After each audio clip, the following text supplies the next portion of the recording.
حضرت جنید بغدادی یہ تو حضور غوث اعظم کے بھی پیر ہیں نا، یہ تو حضرت داتا علی اجمیری کے بھی پیر ہیں۔ حضرت جنید بغدادی کے بارے میں داتا صاحب نے لکھا ہے کشف الماجوب میں، فرماتے ہیں میں عالم بن گیا، پڑھ گیا، میرے ماموں بھی تھے، میرے مرشد بھی تھے حضرت سری سختی رحمۃ اللہ علیہ، تو مجھے اکثر کہتے ہیں کہ جنید یار تقریر کیا کر۔ میں کہتا ہوں حضور ابھی میں نیک نہیں، ابھی میں خود ٹھیک نہیں۔ میرے پیر بھائی بھی مجھے کہتے ہیں کہ حضرت کی بھی خواہش ہے تو ہمارا بھی دل کرتا ہے، لگتا ہے کہ آپ کی گفتگو کی برکت سے اللہ بڑے لوگوں کو ہدایت عطا فرمائے گا، آپ وسیلہ بنیں گے تو بات کیا کریں۔ کہتے میں ٹال دیتا، میرے نصیب دیکھو، ایک دن میں اپنے گھر میں سویا ہوا تھا تو اچانک بغداد کی ساری گلیوں نے مہکنا شروع کر دیا۔ فرماتے اچانک ٹھنڈی خوشبوئیں پھیل گئیں، میرے نصیب دیکھو کہ مجھے مصطفیٰ کریم کا دیدار نصیب ہو گیا۔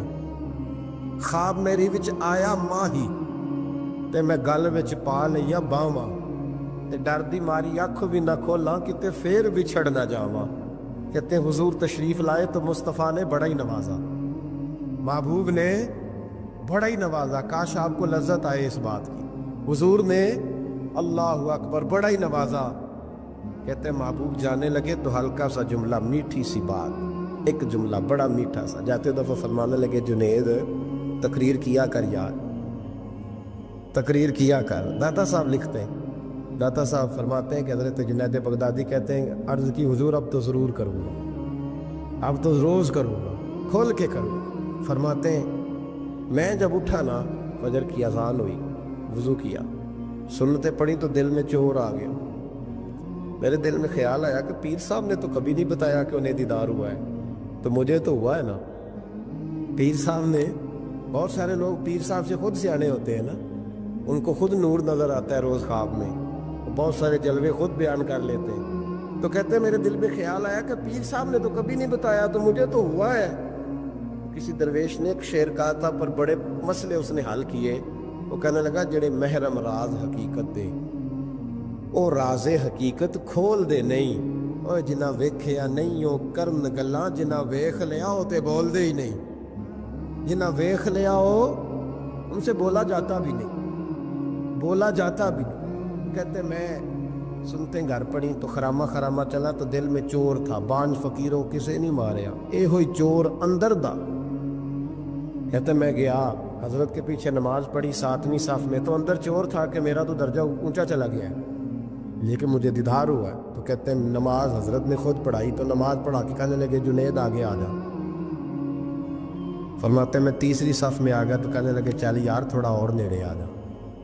کہتے ہیں میں قریب جا کے نا پہلی صف میں بیٹھا تو کہنے لگے ادھر آ میرے ساتھ بیٹھ۔ کہتے ہیں میں ان کے ساتھ بیٹھ گیا، حضرت کے ساتھ، یہ بھی کسی نصیبوں والوں کو نصیب ہے نا۔ کہتے ہیں میں ساتھ بیٹھ گیا مرشد کے، تو شیخ تسبیح رول رہے تھے، ادھر دیکھنا میری طرف، تسبیح پھیر رہے ہیں، اور تسبیح پھیرتے پھیرتے نا اچانک آنکھ اٹھائی اور میری طرف دیکھ کے کہنے لگے اب تقریر کرو گے نا، جڑے محرم راز حقیقت دے، اب کرو گے نا تقریر۔ تو میرے اندر تو چور تھا، میں نے کہا جی اب کیا ہوا ہے؟ چور تھا نا کہ مجھے پتا ہے کسی کو پتہ ہی نہیں، اب کیا ہوا ہے؟ تو کہتے ہیں وہ چپ کر گئے۔ چند منٹ کے وقفے کے بعد پھر فرمانے لگے اب کرو گے نا تقریر؟ کہتے ہیں اندر چور بیٹھا تھا، میں نے کہا حضور ہوا کیا ہے بتائیں تو صحیح۔ کہتے ہیں انہوں نے تسبیح چھوڑی، جبہ سمیٹا اور چہرہ میری طرف پھیرا، اور میں نے ان کی آنکھوں میں جو روشنی آج دیکھی پہلے کبھی نہیں دیکھی تھی، لب و لہجے میں جو جلال آج دیکھا وہ کبھی نہیں دیکھا تھا۔ فرماتے حضرت بولے نظر تو وہ ظالم نظر ہے، اٹھے تو بیڑا ہی پار کر دے، گرے تو خانہ خراب کر دے۔ فرماتے میں نے حضرت کا جلال دیکھا اور میری طرف دیکھ کے فرمانے لگے جنید کل جو رات گزری ہے مجھے خواب میں اپنے رب کا دیدار ہوا تھا، تو مالک نے پوچھا کہ سری کوئی بات بتا، تو میں نے عرض کی مولا ایک ہی مرید تیار کیا ہے وہ بھی تقریر نہیں کرتا، کبھی تیرے حبیب کا ادھر کا پھیرا ہو تو ذرا جنید کو اشارہ کر جائے تو چلو میرا بھی کام بن جائے گا، لوگوں کا بھی نفع ہوگا۔ کہتے ہیں حضرت جنید بغدادی کہ میری چیخ نکلی، اللہ اکبر کہا تو میرے کپڑے پھٹ گئے، بغداد کی وہ مسجد ساری رونے لگی۔ کہتے میں قدموں میں گرا اور میں نے کہا محبوبہ مجھے معاف کر دے، مجھے تو آج پتہ چلا ہے کہ میرے اوپر مصطفیٰ بھی کرم فرمائے تو تیری دعاؤں کی برکت سے فرماتے ہیں۔ تقریر اتنا ضروری کام ہے کہ محبوب خود فرماتے ہیں جنید تقریر کیا کر بات یار، لوگوں کو فائدہ ہو۔ بغداد کا جو امیر تھا نا، اس کو پتہ چل گیا کہ جناب جنید بغدادی رحمۃ اللہ تعالیٰ علیہ کی بڑی شہرت ہونے لگ گئی ہے، تو یہ جو حاسدی ہوتے ہیں نا، یہ بڑی جلدی پیدا ہو جاتے ہیں، اور سب سے زیادہ حسد دینداروں سے ہوتا ہے۔ دیندار لوگوں سے لوگ حسد کرتے ہیں، سب سے زیادہ غیبت دیندار آدمی کی ہوتی ہے، الا ماشاءاللہ۔ بادشاہ کو لوگوں نے کہا کہ بڑے لوگ عقیدت مند ہو گئے جنید بغدادی کے، ایسا نہ ہو کہ آہستہ آہستہ لوگوں کو اکٹھا کرے اور پھر اپنی فوج ظفر موج بنا کے وہ آپ کے مقابلے کھڑا ہو جائے۔ اب یہ جو بادشاہ ہوتے ہیں انہیں بغاوت کا بڑا ڈر ہوتا ہے، اور کرسی آپ کو پتہ ہے چیز ہی بڑی پیاری ہے، نہیں پتا تھا نو جے بھی نہیں پتا تھا کتن پتا ہونا جے، سبحان اللہ، حد ہو گئی ہے بھائی۔ کرسی پیاری ہوتی ہے کہ نہیں؟ جسے کدی ترلے نہ کریے نہ دینا جو دے بھی کری دینے، تو یہ پیاری ہے تو تبھی ایسا ہوتا ہے نا۔ بس یہ دعا کرنا کل کا دن اللہ اس ملک کے لیے امن کا دن گزارے، اور اللہ اپنے حبیب کا صدقہ کوئی ایسی ٹھنڈی ہوا بھیجے کہ اس ملک کے دکھ دور ہو جائے، بس یہ دعا کرو۔ خیر، جنید بغدادی کے بارے میں جب لوگوں نے بدگمان کیا نا بادشاہ کو، تو بادشاہ نے چال چلی، دنیا بڑی ظالم ہے، دنیا داری کے لیے بندہ بڑے پاپ اور بڑے بکھیڑے کرتا ہے۔ ایک خوبصورت دوشیزہ نوجوان لڑکی بادشاہ نے تیار کر کے بھیجی، اس کو جملے یاد کرائے، رٹائے کہ تو نے کہنا کیا ہے جا کے۔ حضرت جنید بغدادی رحمۃ اللہ علیہ کے پاس آئی اور پتہ کیا کہتی ہے میں آپ کی عقیدت مند ہوں، کنیز بن کے آئی ہوں، دین سیکھنے آئی ہوں، اللہ سیکھنے آئی ہوں، آپ اس طرح کریں مجھے غلامی میں قبول کر لیں۔ حضرت جنید بغدادی نے یوں نظر اٹھائی، اس بی بی کے چہرے پہ نظر پڑی، اس عورت نے چیخ ماری، وہ تڑپی اور اس کی روح نکل گئی۔ پیغام گیا بادشاہ کو، مر گئی بی بی موالو۔ بادشاہ کو بڑا غصہ آیا کہ میرے محل کی سب سے خوبصورت عورت جنید بغدادی کے ہاں گئی، مر گئی۔ پیغام بھیجا، جنید میرے دربار میں آؤ۔ حضرت جنید بغدادی فرمانے لگے، فقیر کا بادشاہوں سے تعلق ہی کوئی نہیں، میرا بادشاہوں سے تعلق، میں نے کیا لینے آنا، تجھے کوئی کام ہے تو الگ بات ہے، مجھے تجھ سے کوئی کام نہیں۔ بادشاہ کو اور غصہ آیا، میرے پاس نہیں آیا، گھوڑے تیار کیے، لشکر بنایا، حضرت جنید بغدادی کے پاس پہنچ گیا۔ جب آپ کے دربار میں آیا نا تو حضرت جنید بغدادی رحمۃ اللہ علیہ بیٹھے تھے، پورے غصے کے ساتھ آ کے بیٹھا، کہنے لگا بڑا تو فقیر بنا پڑتا ہے، ولی بنا پھرتا ہے، ایک بی بی مار دی، بڑا فقیر بنا پھرتا ہے، عورت مار دی۔ حضرت جنید بغدادی نے آنکھ اٹھائی، فرمانے لگے نہ میں مارنے کا اختیار رکھتا ہوں نہ زندہ کرنے کا اختیار رکھتا ہوں، زندگی بھی میرا اللہ دیتا ہے، موت بھی اللہ دیتا، میرے پاس اختیار ہی نہیں۔ بادشاہ نے بات سنی تو ٹھہر گیا، کہنے لگا بی بی کیسے مر گئی؟ آپ فرمانے لگے میں آنے لگا تھا تیرے رستے میں، تو نے مجھے ہٹانے کا بندوبست کیا، اور بی بی آنے لگی تھی میرے اللہ کے رستے میں، اللہ نے اسے دور کرنے کا بندوبست کر دیا۔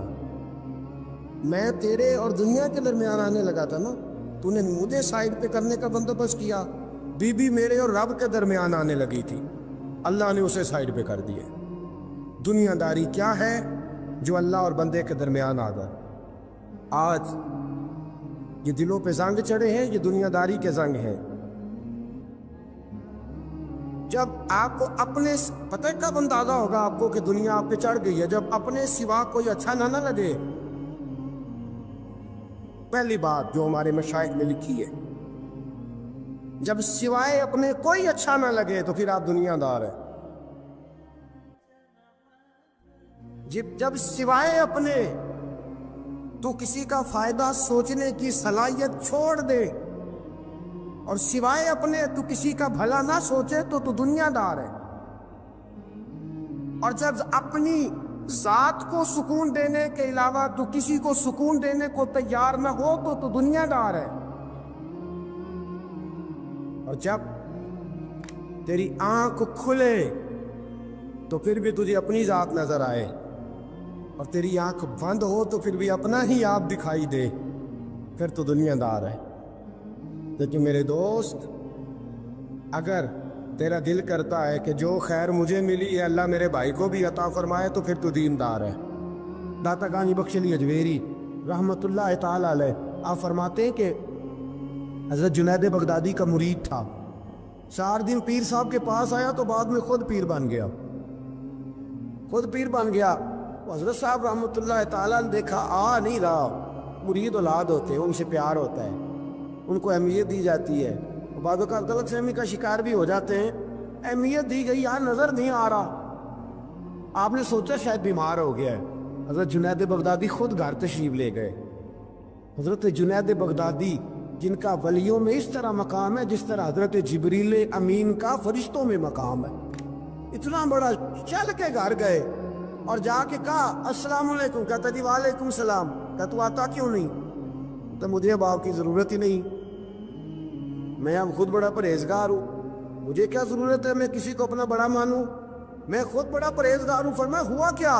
کہنے لگا جی رات جب میں سوتا ہوں تو 2 فرشتے آتے ہیں، مجھے براق پہ بٹھاتے ہیں اور جنت کی سیر کراتے ہیں، براق پہ بٹھاتے ہیں اور اللہ اکبر جنت کی سیر کراتے ہیں، میرے ہاتھوں کے تراشے ہوئے مٹی کے صنم آج بت خانے میں بھگوان بنے بیٹھے، میرے ہاتھوں کے تراشے ہوئے مٹی کے صنم، دیکھو تو صحیح، آج بت خانے میں بھگوان بنے بیٹھے۔ اور رائے پوری کہنے لگے وہ پتھر جن کو سکھائی تھی قوت گویائی ہم نے، وہ جب بولنے لگے تو ہم پر ہی برس پڑے، بولنے لگے تو وہ ہم پر ہی برس پڑے۔ کہنے لگا جی اب تو میں اللہ خیر کرے بڑا اونچا اڑ رہا ہوں، آپ کبھی گئے جنت میں؟ آپ مسکرا پڑے، فرمانے لگے بیلیا آج جب جنت میں جائے تو ذرا لا حول ولا قوت بھی پڑھ لینا، آج جب جنت میں جائے تو ذرا وہ بھی۔ وہ کہنے لگا چلو ٹھیک ہے پڑھ لوں گا، اٹھ کے ملا بھی نہیں، حضرت واپس آ گئے۔ رات کو خواب آئی، جنت میں جانے لگا تو خیال آیا جناب جنید بغدادی نے کہا تھا پڑھ ہی لوں، پڑھنے لگا لا حول ولا قوت الا باللہ، آنکھ کھلی تو روڑی کے ڈھیر پہ بیٹھا تھا، روڑی کے ڈھیر پہ بیٹھا تھا، وہ جو بھاگ رہے تھے ان سے پوچھنے لگا او مجھے کہاں چھوڑ کے جا رہے ہو خواب میں؟ وہ کہنے لگے شیطان کے مختلف روپ تھے، تو اصل میں حضرت جنید کے پاس زیادہ آنے جانے لگا تھا تو اللہ کے قریب ہونے لگا تھا، تو ہم نے چکر چلا کے تجھے وہاں سے روکا، تو بیوقوف ہے سمجھ نہیں آئی۔ اب رونے لگا جاؤں تو کس منہ سے جاؤں، حاضری دوں تو کس منہ سے دوں، اب میں کیسے جاؤں اس کی بارگاہ ناز تک، کس طرح حاضری دوں، گرا جو ان کی نگاہ سے وہ سنبھل نہیں سکتا۔ لیکن جیسے ہی دروازے سے اندر داخل ہوا حضرت جنید نے آنکھ اٹھائی اور مسکرائے، فرمایا میں نے تجھے پہلے ہی کہا تھا کہ لاہور تو پڑھ لینا، فرمایا آ جا، اللہ والوں کے دروازے بند نہیں ہوا کرتے، رب کریم کے بندوں کے دروازے تم ہی بند کرتے ہو، دل کا دروازہ جب بھی کرتے ہو، یہاں تو دروازہ کوئی قابل تو ہو، ہم شان نہیں دیتے، مانگنے والوں کو تو دنیا بھی نہیں دیتے ہیں، تو آ تو صحیح، تو دیکھ تو صحیح، آج بھی بڑی خانقاہیں آباد ہیں، بڑے اللہ کے بندے، بڑے اللہ کے بندے جو بڑے طریقے سے لوگوں کو قائل کرنے والے، سمجھانے والے، لیکن ہم کسی کے ساتھ اصلاح کا تعلق قائم کرنے کو تیار، یہ والا سرمایہ ہم اکٹھا ہی نہیں کرتے، ہم خود بڑے ہیں۔ اللہ کے بڑا وہ ہوتا ہے جس کا کوئی بڑا ہوتا ہے، بڑا وہ ہوتا ہے جس کا کوئی بڑا نہیں ہوتا، وہ کبھی بھی بڑا۔ تو یہ صحبت ہے۔ کسی نے مامور غزنوی سے کہا تھا تو بڑے عدل کرتا ہے، تو کہنے لگے اسی لیے کہ میں نے حضرت ابو الحسن خرقانی کی ڈیوٹی کی ہے، میں نے ایک اللہ کے بندے کی، اس نے میرا دل صاف کر دیا ہے۔ کہنے لگے حضرت ابو الحسن خرقانی کو میں نے پیغام دیا، میں نے کہا بابا جی ملنا ہے، تو بابا جی کہنے لگے تینوں کام میں کہ مینوں آج کل دا مولوی میری طرح دا ہوندا تے آندا چلو فوٹو تے آئے گی نا ایم پی اے صاحب نے جانا چاہیے، چھیتی کرو، باقی کام چھڈو سارے، پہلے اتنے حاضری دئیے، ایک قضا نہ ہو جائے، اللہ خیر فرمائے۔ تو کہا اب بادشاہ وقت مامور غزنوی کہنے لگا حضرت ابو الحسن خرقانی سے ملنا ہے، تو فرمانے لگے کام دیا کہ مجھے، کہنے لگا جی مجھے، تو فرمانے لگے آجا ملنا ہے تو میرا کیا کام ہے تیرے پاس؟ وہ کہنے لگا آپ کو پتہ نہیں میں اولی الامر ہوں، بادشاہ وقت اطیع اللہ و اطیع الرسول و اولی الامر منکم؟ تو آپ فرمانے لگے میری ابھی اطیع اللہ و اطیع الرسول ہی پوری نہیں ہوئی، اس سے آگے گزروں گا تو کوئی اور بات ہوگی نا۔ خیر مجبور ہو گیا ابو الحسن خرقانی، توجہ ہے آپ حضرات کی؟ کہتے ہیں حضرت کہ مجھے مجبور کر دیا تو میں خود گیا ملنے۔ جب میں ملنے حاضر ہوا نا تو میرے دل میں خیال آیا کہ شاید بابے کا خیال ہے کہ میں کنجوس بادشاہ ہوں۔ میں نے جب دیے نا موٹے نذرانے، اور جب میں نے ہیرے جواہرات مسلح کے نیچے چھوڑے اور چمک آنکھوں تک آئی تو بابا جی اٹھ کے ملے ہی ملے۔ بڑی طاقت ہوتی ہے ان مال میں، سرمایہ میں، لیکن کہتے ہیں جب میں اندر گیا تو بابا جی نے میرا استقبال ہی نہیں کیا۔ میں نے ایک ہاتھ آگے کیا تو بابا جی نے بھی ایک ہی کیا، دوسرا کیا تو پھر انہوں نے دوسرا کیا۔ کہتے ہیں میں بیٹھ گیا، انہوں نے نا میری تواضع کی، ایک روٹی میرے ہاتھ میں دی، کئی دنوں کی خشک روٹی، اور ایک پانی کا گلاس دیا۔ کہتے ہیں میں چبانے لگا نا تو میرے گلے میں پھنس گئی۔ بادشاہ نازک مزاج ہوتے ہیں، توجہ ہے اب حضرات کی؟ کہتے ہیں اب میں نے کیا کیا، روٹی تو نہ کھائی گئی تو میں نے نا تھوڑی سی شرپیاں مسلح کے نیچے رکھی۔ تو حضرت ابو الحسن خرقانی کہنے لگے ادھر دیکھیے گا، فرمانے لگے اور تُو نے میری روٹی کیوں نہیں کھائی؟ کہنے لگا جی گلے میں پھنس گئی ہے۔ آپ مسلح اٹھا کے کہنے لگے یہ دولت بھی لے جا، یہ بھی درویشوں کے گلے میں پھنس جاتی ہے، اس کو لے جا اٹھا کے، یہ بھی پھنس جاتی ہے، ہمارے گلے سے نیچے نہیں اترتی، نیچے لے جا۔ وہ کہتا جب میں نے اٹھائی تو مجھے سمجھ آ گئی یہ وہ والا صوفی نہیں، یہ اللہ والا صوفی ہے، یہ رب رب کرنے والا صوفی ہے، اس کی نظر میری جیب پہ نہیں، اس کی نظر تو میرے دل پہ ہے۔ فرمانے لگے اب جب میرے دل کی صفائی ہو گئی نا، توجہ ہے اب حضرات کی، جب صفائی ہو گئی نا دل کی، میں نے کہا نہیں یہ اللہ والے۔ تو کہتے ہیں میں اٹھا تو حضرت ابو الحسن خرقانی بھی کھڑے ہو گئے اور مجھے باہر سواری تک چھوڑنے آئے۔ کہتے ہیں جب سواری تک آئے تو میں نے کہا کہ حضور آتی دفعہ تو کوئی پروٹوکول نہیں، اور ماننے لگے جب تو آیا تھا تو اللہ والوں کے بارے میں برا گمان لے کے آیا تھا، اور اب تو جا رہا ہے تو اللہ والوں کے بارے میں دل صاف کر کے جا رہا ہے، اب تیری عزت کرنا ضروری ہو گیا۔ میرے عزیز یاد رکھیے گا، یہ جو صحبت صلحاء ہے یہ ریگ مار کا کام کرتی ہے، یہ باطن کو روشن کرتی ہے، یہ نکھار پیدا کرتی ہے۔ لیکن جائے اللہ کے بندوں کے پاس، لیکن نا میں نے پہلے بھی کہا تھا، ایک دفعہ پھر بات دہراتا ہوں، میں نے اپنے حضرت سے ایک دفعہ کہا کچھ مریدوں کو پروٹوکول ملتا ہے اور کچھ بیچارے ایسے ہوتے ہیں جن کو جھڑکیاں ملتی ہیں، تو آپ فرمانے لگے پروٹوکول ان کو ملتا ہے جن کا ڈر ہو کہ کہیں بھاگ نہ جائیں، ان کو پروٹوکول، اور جن کا پتہ ہونا جتنے مرضی جوتے مارو میرا ہی ہے، اس نے کہیں جانا، ان کو ضرورت نہیں ہوتی پروٹوکول کی۔ ہم تو آستانوں پہ بھی جاتے ہیں کسی جگہ، ہاں ایک بات ضرور میں ضرور کہوں گا، خانقاہ پہ جائیے، اس خانقاہ پہ جہاں اللہ اور اس کے رسول کے دین کا درس دیا جاتا ہے، جہاں سونا مرشد سچا مرشد سے آگے بات نہیں جاتی، اور جہاں سوائے ایک ذات کی شخصیت پرستی کے کوئی اور نعرہ ہی نہیں لگتا، ہم ان خانقاہوں کے قائل ہیں۔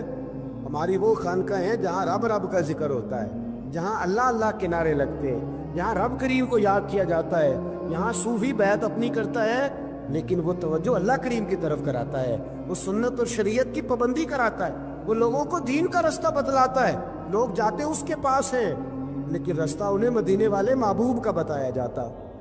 جس لگا شریعت کی پاسداری، ہم تو کچی بات ہی نہیں کرتے، بالکل کوئی لہت و اللہ نہیں، کچی بالکل نہیں، 100% نہیں، بابانگے تو حل کہتے، جو شریعت کا باغی ہے ہم اس کے باغی ہیں، ہم اس کے، بولیے ہم اس کے۔ میں ایک بندہ کہنے لگا پچھلی باری، کہندا جی ایک بابا ہے نیٹ دے اوتے، اے بابا اپنے آپ سجدے پہ کراندا ہے، تے میں کہ بابا انہاں نوں آکھو تسی رکھ لو، اساں دا کی کرنا ہے، کوئی ضروری ہے سانوں دینا جے بابا؟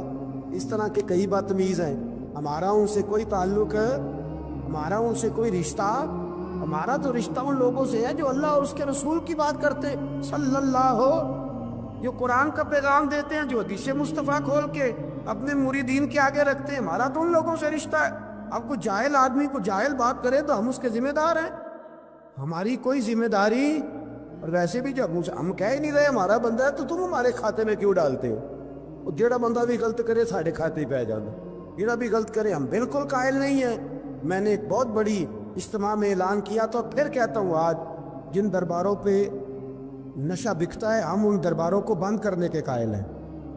جس جگہ عیب ہوتا ہے ہم اس جگہ لوگوں کو قصداً منع کرتے ہیں جانے، قصداً کہتے ہیں بالکل نہ جاؤ، قطعاً نہ جاؤ، کوئی ضرورت۔ دربار مزار اللہ کے ذکر کی جگہ ہے، اور اگر وہاں اللہ کا ذکر نہیں ہوتا، کوئی بدتمیزی ہوتی ہے تو وہاں جانا درست ہے؟ عورتوں کا درباروں پہ جانا درست ہے؟ ہم قائل ہی نہیں ہیں، قطعی طور پہ قائل ہیں۔ عورت بڑی باپردہ جائے گی، اس صورت میں جائے گی جب گزارا ہی نہ ہو، کیا ضرورت ہے؟ بالکل ہم قائل نہیں ہیں ان چیزوں کے۔ ہم اہل تصوف ان لوگوں کو مانتے ہیں جو دین کی بات کرتے ہیں، دین کا، اور جسے بسم اللہ بھی سیدھی نہ پڑھنی آئے، رٹی رٹائی دعا مانگے۔ ہم تھوڑے خشک لوگ ہیں، ہم نہیں کرتے پیروی، ہم نہیں دست بوسی کرتے، دعا کر کے کھڑے ہو جاتے ہیں۔ سنو، وہ آپ نے حدیث سنی ہے نا کہ 70 صحابہ تھے اور ایک دودھ کا پیالہ تھا، تو حضور نے 70 کو پلایا تو 71ویں نمبر پر پیا۔ مصطفیٰ کریم نے فرمایا اگر میں اللہ کا رسول ہو کے 70 غلاموں کا جھوٹا پیتا ہوں تو بتا، تیرا یہ بخاری مسلم ہے۔ لیکن اب ہماری نفاست پسندیوں کے رنگ بھی نالے ہیں نا، انہیں روٹی کھا لی ہے، اور اکثر اگر آپ ناراض نہ ہو تو بات کرنی پڑتی ہے، جب سامنے آ جاتی ہے تو کرنی پڑتی ہے۔ امیر کا جھوٹا ہو تو پھر خیر ہے، اگر غریب کا ہو تو جی چور صاحب تو پیے اور دے دیو، تو یہ ماڑے دا ہاتھ لگ گیا کہ تو کے لیا، یہ ظلم ہے، یہ زیادتی ہے۔ اس کا مطلب ہے نفاستیں بھی ہم دولتوں سے آئیں گی، دولت سے آئے گی، معاذ اللہ سن۔ بہرحال عنوان نہیں، حضرت جابر بن عبداللہ رضی اللہ تعالی عنہ، بخاری مسلم ہے، کہتے جب خندق کی جنگ ہو رہی تھی نا، غربت بڑی تھی، قحط بڑا تھا، صحابہ پریشان تھے، 2-2 3-3 پتھر پیٹ پہ باندھے ہوئے۔ میں حضور کو دیکھ کے گھر آیا تو زوجہ سے کہا بھلی مانت کچھ ہے کھانے کی؟ کہنے لگی تھوڑے سے جو ہیں۔ تو میں نے کہا پیسو کی تو کتنی روٹیاں بنے گی؟ کہنے لگی 2-3، 4 بن جائیں گی۔ کہنے لگے سالن؟ تو زوجہ کہنے لگی اگر وہ بکری کا بچہ ذبح کرو تو 3-4 بندوں کا سالن بھی بن جائے گا۔ کہتے میں نے اسے ذبح کیا، بیوی سے کہا تو جاؤ پیس۔ کہتے میں نبی کریم کی بارگاہ میں حاضر ہوں صلی اللہ علیہ وسلم، حضور کی خدمت میں۔ زوجہ کہنے لگی کان میں کہنا حضور کی، سارے نہ آئے، جس طرح لیڈروں کے کھانے اندر ہوتے ہیں علیحدہ، اور جو نعرے لگا رہے ہوتے ہیں نا سویر سے انہیں ڈبہ ملتا ہے، لیکن وہ پھر بھی نعرے لگاتے ہی رہتے ہیں۔ مجھ پہ الزام لگنے لگا ہے کہ آپ سیاست دانوں کو ہر جمعے میں رگڑا دیتے ہیں، تو میں کہنا ان صحیح کر چھوڑو پھر اسی مڑ جانے ہیں، اتنا کو سیاڑے ہو جائیں۔ یہ سیاڑے نہیں ہو رہے، ہمیں بات کرنے کی بھی اجازت نہیں۔ شعر کہہ دیتا ہوں کہ ہم آہ بھی کرتے ہیں تو ہو جاتے ہیں بدنام، وہ قتل بھی کر دے تو چرچا نہیں ہوتا، انہوں نے کدے پوچھے آجے سانو یا کہہ دے چپ رہو۔ لیکن بھائی یہ اس ممبر کا تقاضا ہے، میرے امام اعظم کا فتویٰ ہے، جو عالمی حالات سے باخبر نہ ہو وہ جمعے کا خطبہ نہ دے۔ وہ جو رٹی رٹائی باتیں ہم سے نہیں ہوتی، اس لیے کہ جلال بادشاہی ہو یا جمہوری تماشا ہو، جدا ہو دین سیاست سے تو رہ جاتی ہے چنگیزی۔ حق بات انشاءاللہ ہو رہی ہے اور ہوتی رہے گی، وہ بات صاف ستھری ہے۔ اگر کوئی بات ایسی ہوگی تو وہ بات، اگر غوث پاک اپنے خطبہ جمعہ کے اندر کہہ سکتے ہیں کہ میں ظالموں کو حکمران نہیں بننے دوں گا، تو ہم تو ان کے نوکر ہیں نا، پھر ہم قادری کیسے ہوئے اگر غوث پاک کے طریقے پہ عمل ہی نہ کریں تو؟ اس لیے مہربانی کرے ہمیں کوئی شخص ایسا مشورہ نہ دے، بلکہ کئی دفعہ ظلم ہوتا ہے، جب کوئی مشورہ دیتا ہے تو اور تیز ہونے دل کرتا ہے۔ اس لیے مہربانی کریں ایسی کوئی مشاورت نہ کرے، بالکل جو غلط بات کرے گا اس پہ ہم بولیں گے، اور آہستہ آہستہ نہیں، کھل کھلا کے بولیں گے، بالکل بولیں گے، اس لیے کہ اللہ نے زبان دی ہے، وہ کسی وڈیرے کے قدموں میں بیٹھنے کے لیے نہیں دی، وہ رسول اللہ کے ترانے پڑھنے کے لیے دی ہے۔ ترانے پڑھنے، اگر حضرت بلال رسیوں میں بند ہو کے اور ابو لہب اور عتبہ اتیبہ اور عبداللہ بن جدان اور امیہ بن خلف جیسے لوگوں کے بیچ کھڑے ہو کے کہہ سکتے ہیں نہیں بات جو سچی ہے وہ کی جائے گی، تو ہم ممبر رسول پہ بیٹھ کے نہیں کہہ سکتے؟ اپنے بھی خفا مجھ سے ہے، بیگانے بھی ناخوش، میں زہر حلال کو کبھی کہہ نہ سکا کن، میں کہتا ہوں وہی بات سمجھتا ہوں جسے حق، میں ابلہ مسجد ہوں، میں توحید کا فرزند۔ اس لیے کوئی شخص یہ نہ سمجھے، ہاں یہ بات علیحدہ ہے کہ ہمارا سیاسی ایجنڈا کوئی نہیں، ہمارا ایجنڈا رسول اللہ کی نوکری ہے صلی اللہ علیہ، سیاسی ایجنڈا کوئی نہیں، اللہ کے وجہ کی محبت تو سیاست کا چلن چھوڑ دیا، ہم اگر عشق نہ کرتے تو حکومت کرتے، وہ بات علیحدہ ہے۔ بہرحال عام دام برسر مطلب حضرت جابر ابن عبداللہ رضی اللہ تعالیٰ عنہ کہتے ہیں زوجہ نے کہا کان میں کھانا، میں نے کان میں جا کے کہا حضور 2-4 بندوں کی روٹی ہے، آ جائے کھانا کھا لے۔ وہ والا رنگ نہیں تھا نا کہ لیڈروں کا کھانا اور کارکنوں کا کھانا چلو اور گل کر لینے، پیران دی یخنی تے روٹیاں پہ ہو کے کہندے حضرت جی بیمار نے تے مرید لنگر کھانے دے شفا ہے، تے میں کہا تم ہی کھا مار تینوں بھی شفا ہو جائے گی، تو اپنے لیے تے چوری پکائی اندر۔ یہ رنگ وہاں نہیں تھا۔ میرے نبی پاک سید عالم صلی اللہ تعالی علیہ وسلم کے کان میں کہا حضور 4-5 بندوں کی روٹی ہے۔ حضور باہر نکلے خندق سے، باہر نکل کے فرمایا چلو بھئی سارے، جابر نے کھانا پکایا ہمارا۔ حضرت جابر کہتا ہے میں نے دوڑ لگائی، گھر آ گیا اور میں نے کہا تجھے تیری مار ہوئے، حضور تو 1000 سے زیادہ بندہ لے کے آ رہے۔ تو کہتی تو نے کہا نہیں تھا نبی پاک سے 4-5 بندوں کا ہے۔ حضرت جابر کی زوجہ کا عقیدہ سنو، کہنے لگے میں نے تو کان میں کہا تھا، دوسرے نے سنا بھی نہیں، وہ تو حضور نے کہا سارے چلو۔ تو کہتے ہیں زوجہ مجھے تسلی دینے لگی، کہنے لگی بس پھر جو نبی آ رہے ہیں وہ انتظام بھی کرائیں گے، جو آ رہے ہیں وہ انتظام بھی کرائیں گے۔ کیا کہا مولانا حسن رضا نے؟ قلم توڑ دیے، کہنے لگے آج جو عیب کسی پر نہیں کھلنے دیتے، آج جو عیب کسی پر نہیں کھلنے دیتے، ارے کب وہ چاہیں گے میری حشر میں رسوائی ہو، دل میں ہو یاد تیری کوچائے تنہائی ہو، پھر تو خلوت میں عجب انجمن آرائی ہو۔ کہتے حضور آئے 1000 سے زیادہ کا لشکر لے کے اور مجھے فرمانے لگے روٹیاں نہ پکانا، پہلے آٹا میرے پاس لاؤ، اور چولہے سے کھانا نہ اتارنا، مجھے لے جاؤ۔ کہتے میں نے سالن بھی پیش کیا، روٹیاں دی، حضور نے تھوڑا سا لواب دہن آٹے میں ڈال دیا، لواب دہن تھوڑا سا لواب دہن ہنڈیا میں ڈال دیا، فرمایا اب نکالتے جاؤ اور کھاتے جاؤ، میرا جھوٹا ہو گیا اب نکالتے جاؤ۔ حضرت جابر ابن عبداللہ کہتے ہیں 1400 بندے نے کھایا، ہمیں نہیں پتا روٹیاں کدھر سے آئی، اتنی برکت ہوئی پتہ نہیں کدھر سے آئی، سالن پتہ نہیں کدھر سے آیا۔